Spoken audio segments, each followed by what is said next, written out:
I'm Laura, freckles on the inside, and these are my two monkeys. I've got Barbie and Beatrice. We've been working with Kickers at Kickers Kids UK to bring you a really fun and exciting craft activity. On the plan, on the craft table today, is our Easter egg marbling.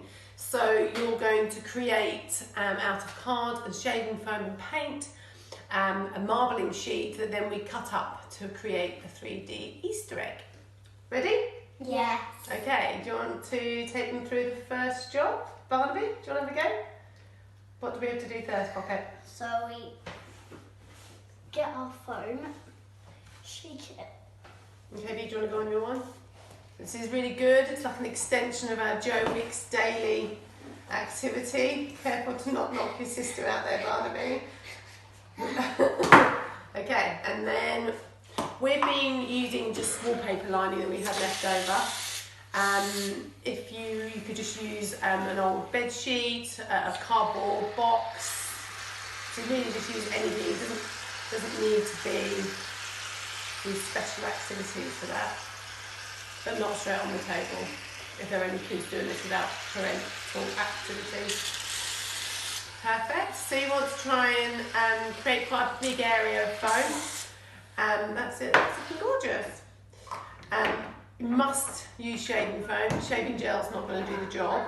And let's be honest, at the moment, none of us are going anywhere. So we reckon if there's one thing you've got in your house, it's not loo roll, but there's going to be a whole load of shaving foam. And Daddy hasn't exactly been doing a lot of shaving recently, has he? No. Growing his beard somewhat impressively. So when you've got to this stage, give it a little bit of flatten out so you've got a bigger surface area. That was a little bee hitting the window, poor little sausage. We're using paints, so just normal craft paints for this. You can use food colouring, so you could dip food colouring onto it. Which looks really cool as well. So it just depends really on what you've got. We're using, in true coronavirus style, rainbow colours today to create a nice little rainbow. And that's that. You're definitely going to need some cloths on hand because it's not the cleanest of crafts. It's quite messy, isn't it? Yeah. So we're slightly restricted on timing. What you would normally do at this point is what, Bea? Do you want to talk them through this stage, the next stage? Well, so there's sort of two ways of doing it.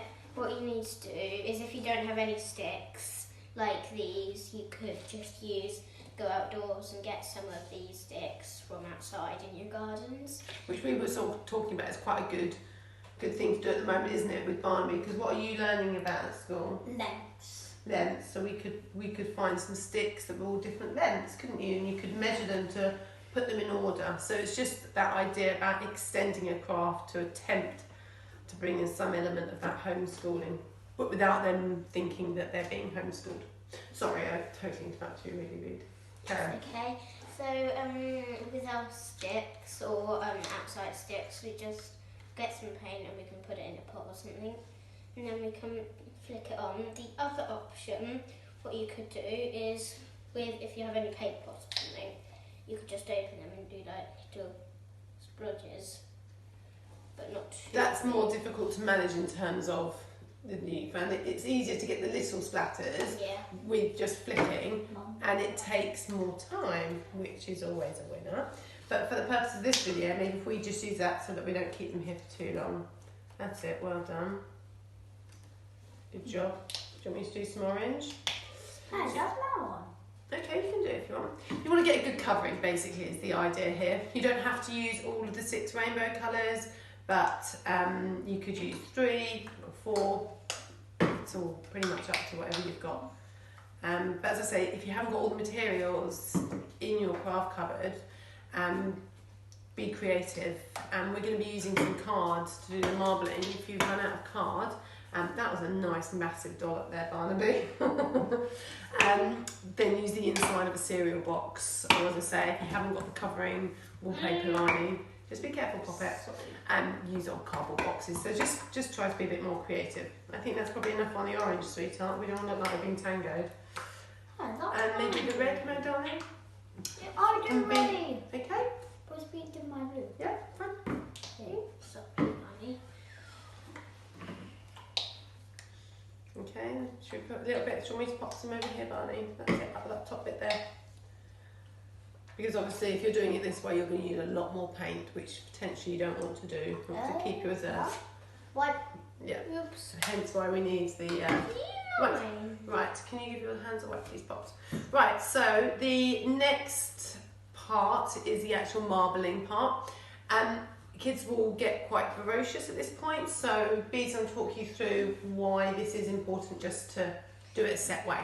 So, if you have any paper or cardboard. Oh, sorry, let's rewind one step. So with these sticks, you could use the outside ones like we did with the flicking. So you want to do it like, we don't want to mix it really like every crazy, because otherwise it's just going to get into a huge brown mess, which is not what we're aiming for. No. So we're going to be going like up and down and around to make sort of like a really cool pattern, which will look quite amazing. That's it. So instead of turning it around, make sure you do nice long lines through the foam. See, already it looks really cool. It does, doesn't it? Oh look, there's a little friend. This is a really good craft for all. I mean, I've done this with preschoolers, with our NCT group, and B's 8, so it kind of goes all the way up. Right, I think that's probably a good mixing there, guys. That so looks B, amazing. does it? This is going to be a good one. So with your bits of paper, what you need to do is you're just going to put it very gently on, and we're going to be just press it lightly, but not too lightly and not too hard. So just give it fairly good tap, and then once you think it's all okay, I'm just gonna do a little bit more, and then we're gonna peel it off. Now that looks cool. That looks like a rainbow. It does look like rainbow. So now you can use your ruler, and if you haven't got a ruler, then just use anything that's got a straight edge. What do you want to do, Poppet? If I do the scraping, you can show them how to do the next one, okay? So pressing fairly hard. If your kids are doing this bit, then maybe an adult just holding on because you don't want the paper going everywhere. And scraping away from you. And I think you're right, B. It's a pretty cool one to reveal the first marbling. Oh, I was right. That does look cool. Yes, it does. They're going to want to do a few more of these. So if you want to do another one, rather than obviously get rid of all of this foam, you can just give your can another little squirt and spray. Do you want me to do this one, buddy? And then you can put a bit more on top. You obviously won't need as much on this layer. It's okay, but you can still do it, darling. And then you can go again with the paints. So a bun, you don't need more of that, we'll just use a bit more of the paint. So that's where you can do layer upon layer. Guys, if you're using yellow, it's very runny. This one. The yellow's runny, is it? That's how I got it white in my hands.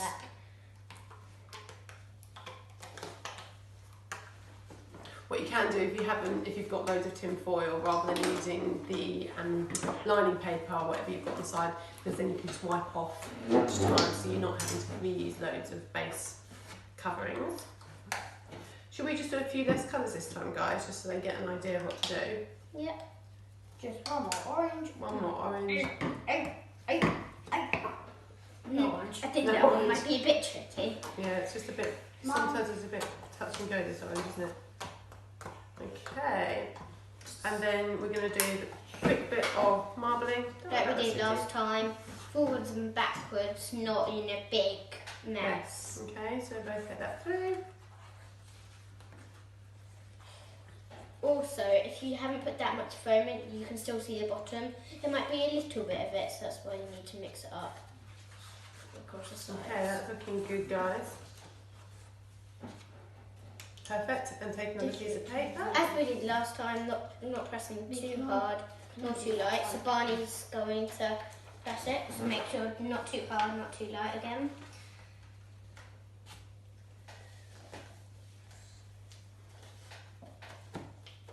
Well done.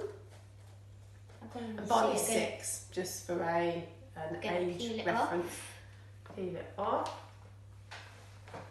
That Perfect. Cool. And Beatrice, do you want to see if you can put another one on top of there as well now, just to show them what that impact would be? And then same thing again, just scraping down and out. And then you've got your next piece of marbling. So that can go on the drying table. Yeah, of course. And then we'll... So this probably shouldn't show quite... If you let me just do the scraping so that we're not taking a video. You can do another one after this, okay? Yeah. Should we do one more? Yeah. There you go. So you see, even if without putting another layer of foam plate, you should, without the shaving foam, sorry, you can get another really good effect. So once you've got your sheets all there, they're gonna take some time to dry. So potentially you're leaving them overnight, which is good because that means tomorrow you have another craft activity, as long as they're not waking up too early with eager excitement.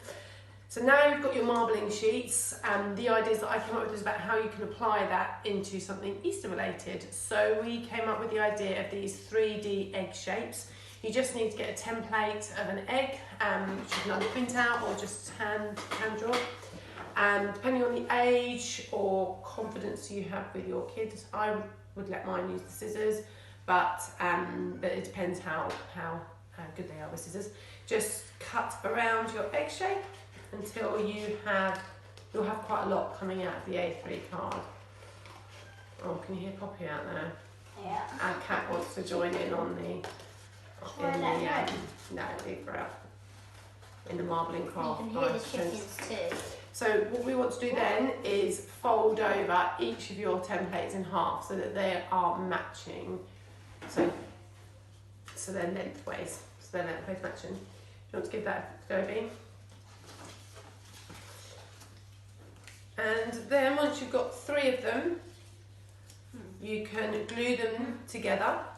So you can use just craft glue, you can use Pritt stick. We use quite a lot of...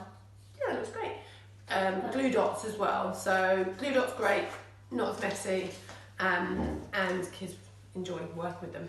So you just place a little bit of glue on one side of the semicircle, and then get your other egg shape and match it up to glue it on top. And then the same again on the other side. So one side of the semicircle, and then get your another egg and then match it up. Great, thank you, sweetie. And that will give you your 3D egg shape with the flat back. So that would be great if you're using the bunting or if you're using a card like this. So you would just stick it onto the front of the card to send to people who potentially we're not going to see around Easter time this year. Paint again. You've got more paint on you. Excellent. With the bunting, what we've done with the bunting is just cut out of plain cards, triangles. You can use the marbling paper, so you can put the egg on top of the marbled triangles, or if you've got an abundance of old comic books, it could look quite cool on top of a comic book or something like that.